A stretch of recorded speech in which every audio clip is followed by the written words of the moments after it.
Welcome to Max and Me on Movies, and what about Now You See Me? Now you don't. It is finally here. I honestly felt like I was waiting for a magic trick myself because it has been, what, nearly a decade since we saw these guys? I know. I wasn't sure it was ever actually going to materialize. 10 years, that is an eternity in movie time. And look, before we dive into all the insane twists and just how much fun this was, we need you to do 3 things for us right now. Yes, please. Hit that like button, subscribe to the channel if you're not already. It really does help us keep doing this. And the most important one, if you've already seen it, leave your rating in the comments and tell us why you give it that score. Yeah, we want all the raw, unfiltered thoughts on this 3rd chapter. And just a heads up, huge spoiler alert from here on out. So if you haven't seen it, maybe bookmark this, go watch it, and then come back. Definitely. Okay, so stepping back into this world after so long, what was your immediate, gut reaction walking out of the theater? Gut reaction. Dumb fun.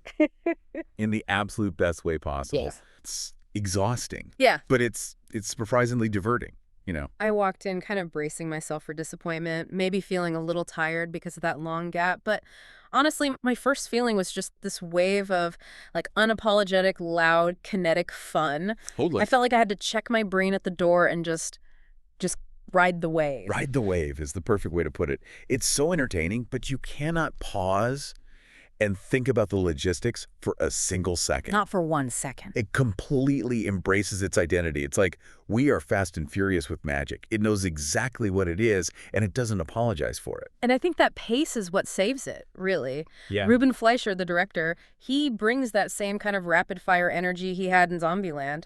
It just never lingers on any one moment long enough for you to start pulling the trick apart. Did you feel that relentless pace was almost exhausting at times, though? Like it was trying a little too hard to distract you? A little bit. It's kind of like being in a brightly lit casino where the noise and the lights never stop. Yeah. You're having a great time, but by the end, you need a nap. Yeah, exactly. But I did appreciate the energy because the core of this film, the emotional starting point, is built on something that felt, I don't know, really disappointing to me at first. You mean the fact that the original Horseman Atlas, Merritt, Jack, and Henley, they're all just scattered. Yeah. 10 years have passed in their world, and they're basically retired. It felt like a really sad, fractured family right at the start. It did. It felt empty. You see Danny Atlas, Jesse Eisenberg's character, and he's still trying to keep that condescending edge, but he's just wandering. It was so clear that something fundamental had broken between all of them. Which, I guess we needed that setup because right away we jump into the new blood. We get Charlie, Bosco, and June, and their opening heist is this crazy deepfake and hologram thing. It felt so incredibly modern. Oh, totally Gen Z. Like Gen Z just took over the entire world of magic. 100%. They're targeting this crypto huckster, this guy Brett Finnegan, using holograms and advanced digital illusions. It's such a great update for the franchise. Yeah. It almost made the old school card tricks feel quaint. A little bit, yeah. And the new cast, Justice Smith, Dominic Sessa, and especially Ariana Greenblatt, they brought this immediate, fresh energy. It felt like a necessary shot in the arm. For sure. I was immediately just drawn to Ariana Greenblatt as June. She felt like the stealth MVP of that new trio. Yes. She's the lockpicker, the expert pickpocket. She's doing this insane parkour up the sides of buildings. She's tiny, but she felt like the most capable person in any room she was in. And that's a point I felt the film was really trying to make, and it worked for me. She's constantly underestimated because of her age, her size. She's this small girl in what's still a very, male-dominated world of magic and high-stakes crime. Right. And everyone assumed she can do nothing, but she just lets her skills do all the talking. I literally cheered out loud when she did that wall climb. It was amazing. Oh, that parkour sequence was fantastic. She immediately proved she belonged there. But, okay, let's talk about the mission. The thing that actually brings the originals out of retirement. It had to be huge. And this time, the target is Veronica Vanderburg. Played by Rosamund Pike. And, of course, the Heart Diamond. The Heart Diamond, the largest in the world, worth $500 million. Yeah. But you're right, it wasn't just about a diamond heist this time. The stakes felt so much heavier, didn't they? So much darker. It moved way beyond the kind of Robin Hood bank robbery stuff into something morally quite dark. Yeah. Veronica's diamond company, which she inherited, is basically just a front. They're laundering money for war criminals, despots, drug traffickers. This is serious blood money they're trying to stop. It suddenly elevates the Horsemen from being just entertaining thieves into genuine international activists. It gave the whole mission a weight that the first two films didn't really have. It made their actions feel really purposeful and justified. And that's exactly why Henley, Isla Fisher's character, comes back. She wasn't coming back for her ego or to get back together with Danny Atlas. She was coming back specifically because she felt passionate about fighting the anti-trafficking and money laundering cause that was tied to Veronica. And that distinction really worked for me. It kept her character true to the spirit of the eye. Yeah. Now, we have to talk about Rosamund Pike. Oh my gosh. She has that perfect, chilling ability to play someone that you just love to hate. She goes full-on Bond villain here. And that accent. The accent. Oh my God, that intense, almost, I saw it described as bananas, and that's the perfect word. That South African accent was so over the top. It was. And honestly, it pushed her character right to the edge of being a cartoon caricature. But in a movie this big and loud, it worked. She committed 100%. She really did. She made me feel such satisfaction when things started to go wrong for her. Yeah. She said she wanted to make the character so arrogant and so full of self-pleasure that the audience would get this genuine glee watching her fall. Mission accomplished. She nailed that balance. You absolutely detest her, but she's wildly entertained to watch. Oh, she definitely made me hate her. Yeah. But let's talk about the elephant in the room. The reason the old horsemen were fractured in the first place, this was the one plot point that it pulled me right out of the movie. The manufactured drama of the split. Right.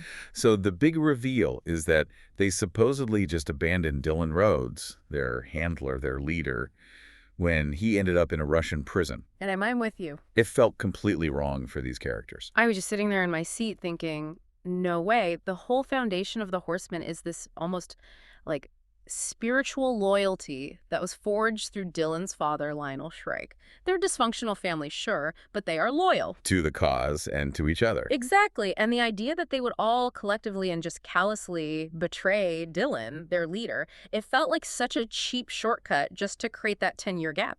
It felt like lazy screenwriting, if I'm being honest. They needed a reason for the new recruits to have a spot, so they just broke the old group's core morality. I could have accepted, a huge disagreement over a mission or maybe a massive failed job that shook their trust in each other. Anything but this. But intentional betrayal. It just fundamentally cheapened what made those characters so special to begin with. It did. It robbed the older characters of their wisdom and their integrity. They suddenly felt like a bunch of selfish kids. It was so forced just to make room for Charlie, Bosco, and June. It's a disappointment, but thankfully, the rest of the film barrels forward so fast you almost forget about it. Almost.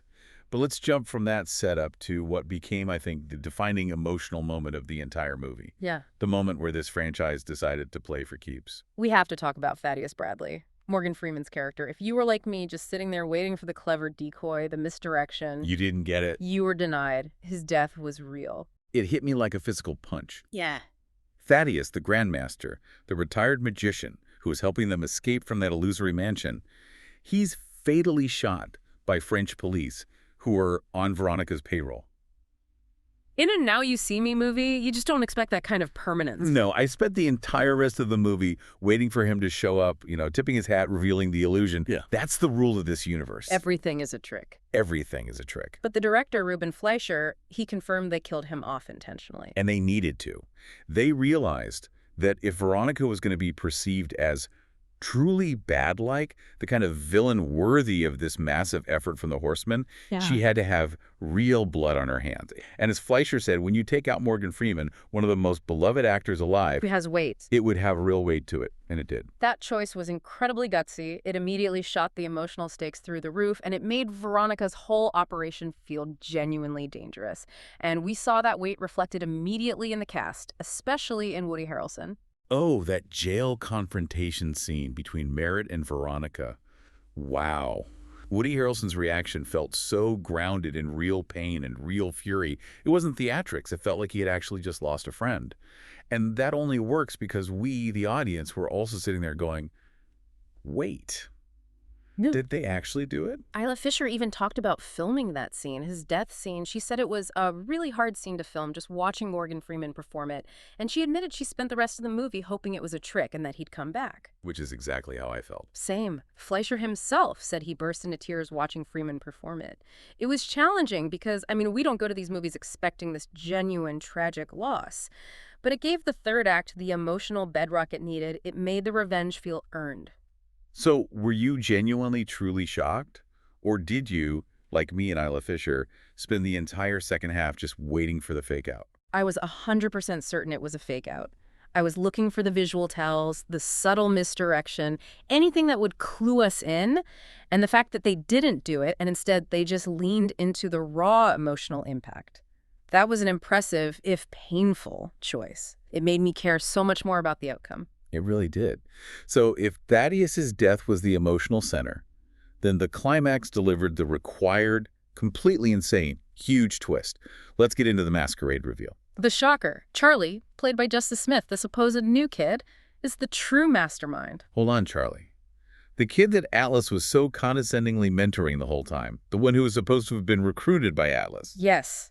He is revealed to be Veronica's long-lost half-brother, Charlie Vanderberg, who faked his own death years ago to meticulously plot this revenge against her. So the whole elaborate scheme, the eye mansion, the tarot cards, getting the horsemen back together, it was all a grand personal plot just to trap Veronica into confessing her crimes on stage. Okay, let's unpack the mechanics of that final sequence, because the trip itself was almost impossible to follow in real time.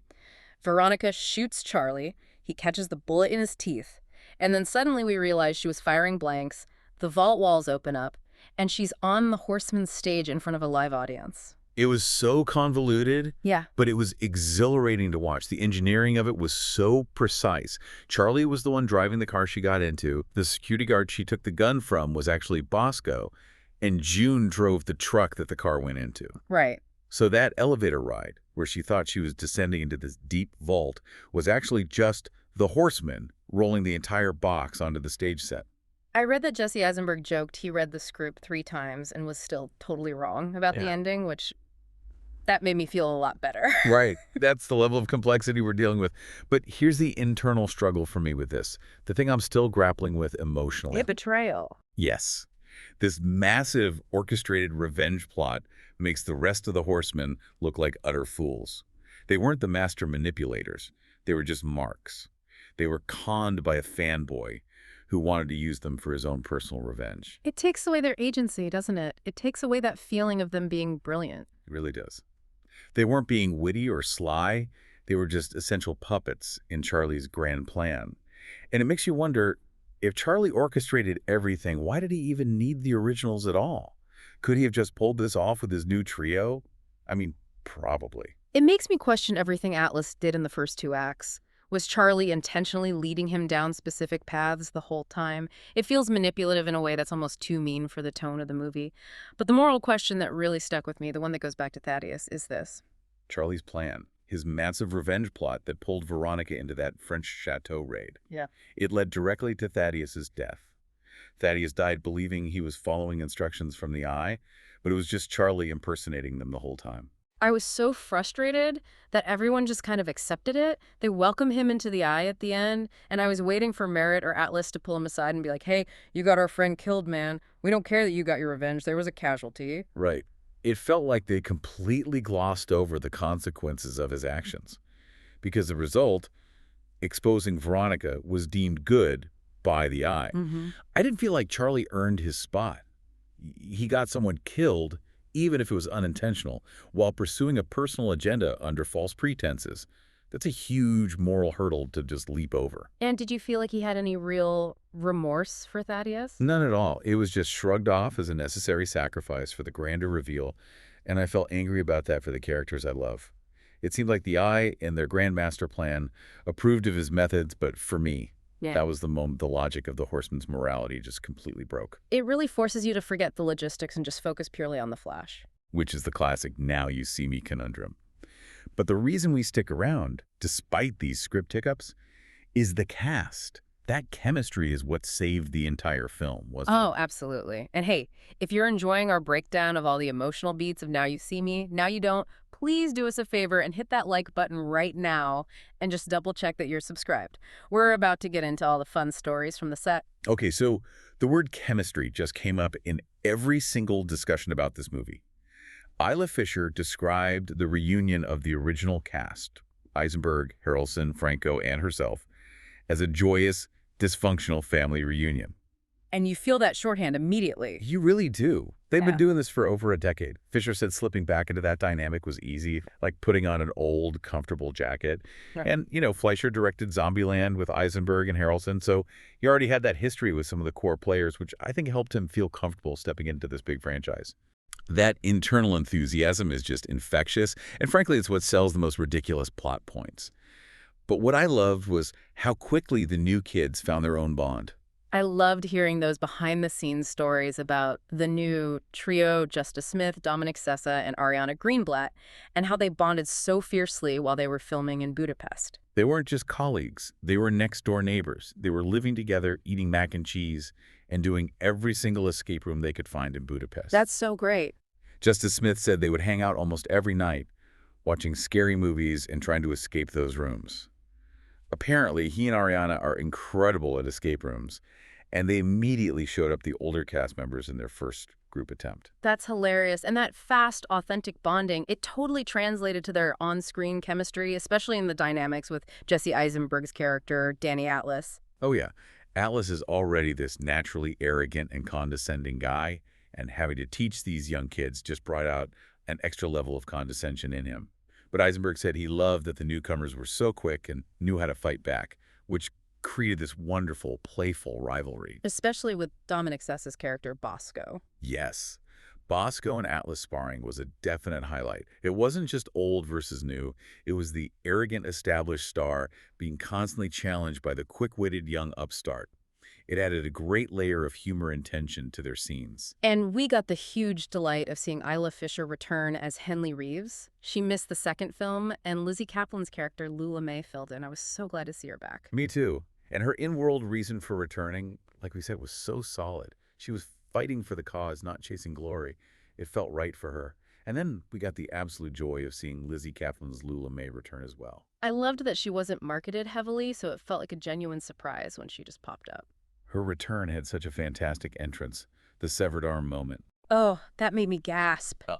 It was such a great callback to her introduction in the last film, and it felt like a true hero moment when she showed up to help Jack and June escape that police station. But the best part, the most meaningful part of the ensemble for me, was the interaction between the women. Yes, having Henley, Lula, and June on screen together, forming their own little powerhouse trio. I loved that moment where Atlas asks, "You two knew each other?" And they essentially joke about the male-dominated world of magic. Yeah. How many female magicians do you think there are in the world? Exactly. It calls out the obvious imbalance, but in a way that gives them agency in their own powerful, independent relationship. I read that Isla Fisher actually suggested the idea that Henley and Lula already knew each other. It made their reunion feel so much more genuine and less contrived than the whole Atlas and Henley tension. It really did, and Lizzie Kaplan's charisma is it's off the charts. She brings such a unique, quirky energy. She said she loved working with Fisher again, and that the whole cast genuinely digs each other, which is why the movies work, even when the plot is completely ridiculous. She said she would happily make 101 of these movies. That's right. And you know what? I would watch every single one if they have this cast. Me too. Which brings us to Woody Harrelson, who is just pure chaotic charm. Merritt McKinney is the old hypnotist, and you can just tell Harrelson's energy is what fuels all the fun behind the scenes. He sounds like a complete menace on set in the best way possible. The actors shared stories about Woody teasing the new cast, holding their shirts during takes, or tickling them right before the camera rolled on a serious moment. That's great. That sense of mischief translates perfectly into Merritt's incredible on-screen chemistry with everyone. He makes the dysfunctional family feel real. And I have to mention Dave Franco's dedication. He's Jack Wilder, the sleight-of-hand expert, and apparently he practiced constantly. Dominic Sessa said Dave had cards everywhere. He was filming himself constantly to perfect his tricks. They really do train with real illusionists for this stuff. That effort really shows. Eisenberg learned card manipulation, and Franco practiced card throwing until he could supposedly slice through fruit with a playing card. That commitment to practical magic, even when the CGI takes over, it helps ground the characters in something real. Speaking of spectacle, let's talk about the visual flair, because this film went completely global and it felt massive. The globetrotting was essential to that luxury feel of the franchise. They went from Hungary, which was standing in for France, to Belgium, and then had that massive, high-profile shoot in Abu Dhabi. Budapest provided the perfect backdrop for building those incredible illusory rooms for the Ice State.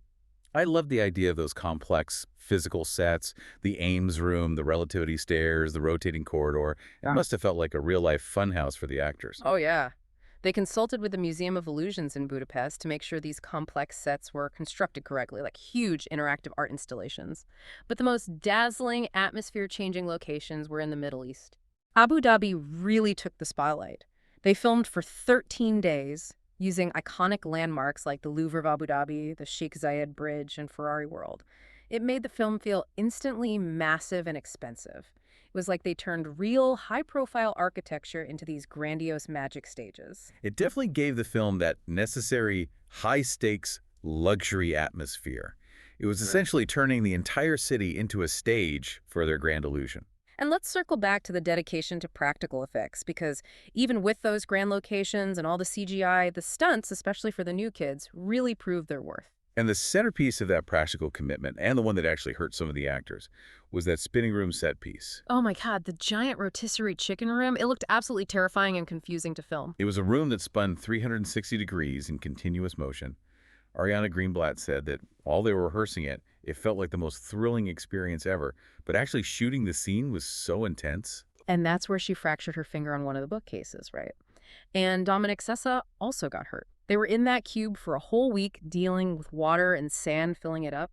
That kind of commitment, especially from Greenblatt, really made me appreciate the physical effort. And she had a cast on her finger for the last 2 days of filming.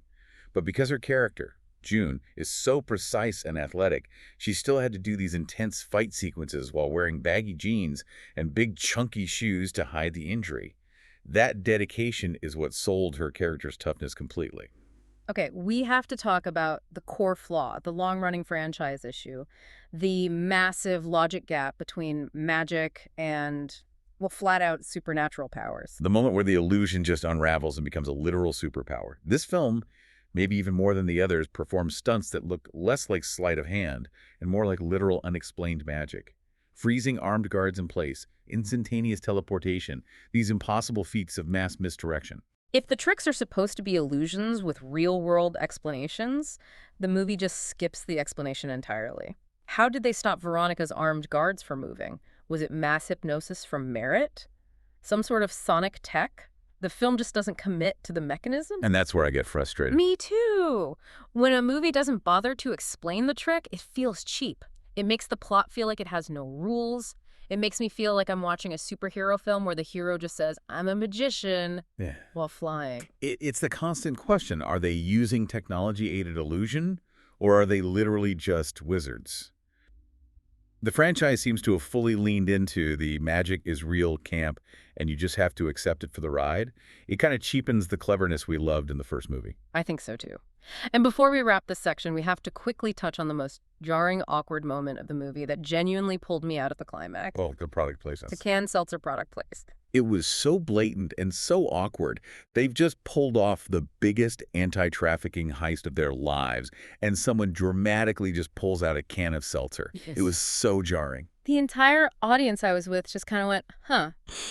It was like the final trick was, now you see the diamond, now you see this carbonated beverage. It pulls you right out of the moment. You'd think after orchestrating a multi-billion-dollar con, they could afford better product placement, or at least a smoother transition. It was almost laughable. That's the film in a nutshell, though, isn't it? Ridiculous, occasionally lazy, but you're having so much fun watching the cast interact, and the pace is so fast that you forgive the seltzer. Almost.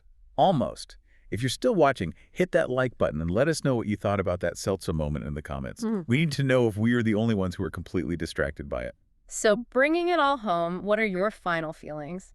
Did the movie stick the landing for you, personally? Would you recommend it? I would recommend it, but with heavy caveats. It is an entertaining escape that you genuinely do not need to analyze deeply. It's a blast, it's fast-paced, funny, a great popcorn movie. It's an intentional piece of unapologetic nonsense, and sometimes that's exactly what you need. I agree completely. It knows exactly what it is, and it delivers that experience perfectly. I felt satisfied by the spectacle, even if I was annoyed by the plot contrivances, particularly the stuff around Thaddeus. And of course, they had to drop the sequel hook. We already know a fourth movie is confirmed to be in the works, with Ruben Fleischer coming back, which I think is great news. The hook came via the return of Dylan Rhodes, Mark Ruffalo's character. Since he was in that Russian prison, he returns via hologram, hinting at the next mission for the now expanded Horseman crew. And here's a little piece of real-life Hollywood magic that explains why that felt so strange. Mm. Mark Ruffalo was originally not available at all during the main shoot. They only managed to add his character with that hologram scene during reshoots over the summer, filming him on a green screen completely separate from everyone else. So that literal scheduling conflict explains why the entire scene felt so disconnected. That's amazing. It was a literal scheduling conflict written directly into the plot. That is hilarious. But the fact that the projection device that Dylan used was identical to the one Charlie used at the I Mansion, Yeah. that led to a really fascinating theory online that I can't shake. Oh, wait, the theory that Charlie is still running the show. Exactly. Some viewers wondered if Charlie, who we know is manipulative and orchestrated this whole insane revenge plot, was also behind the hologram. Was he trying to trick the Horsemen into believing Dylan was alive, just to keep them in line for a future, even grander scheme of his own? That's a genius layer of deception. It felt too convenient, too staged, right after his huge reveal. If Charlie is the mastermind, and he clearly operates on a different, more ruthless moral scale, I mean, given that he caused Thaddeus' death, why wouldn't he manipulate them again using the one person they would immediately trust? It fits his established narcissism. That could absolutely be the twisting premise for Now You See Me 4. It certainly keeps that idea of perception versus reality alive, forcing the audience and the Horsemen to constantly question who is really pulling the strings. Well, whether Dylan's return was real or another illusion orchestrated by Charlie, the crew, now 8 strong with the addition of Charlie, Bosco, and June, is officially ready for their next mission, and I will be there opening night. Me too. Before we wrap up, we want to leave you with the question that really defined the moral dilemma of the third act for us. Knowing that Charlie's revenge plot directly caused Thaddeus Bradley's death, would you still have welcomed Charlie into the eye, or would you have walked away? Let us know your thoughts in the comments below. That's a huge moral hurdle for the Horsemen to clear, and we would love to read your takes on that. Don't forget to hit that like button, check that you are subscribed, and please share your rating and thoughts for Now You See Me, Now You Don't in the comments. We want to hear what scene stuck with you the longest. This was Max and Mia on Movies. Thank you for diving in with us. See you next time at the movies.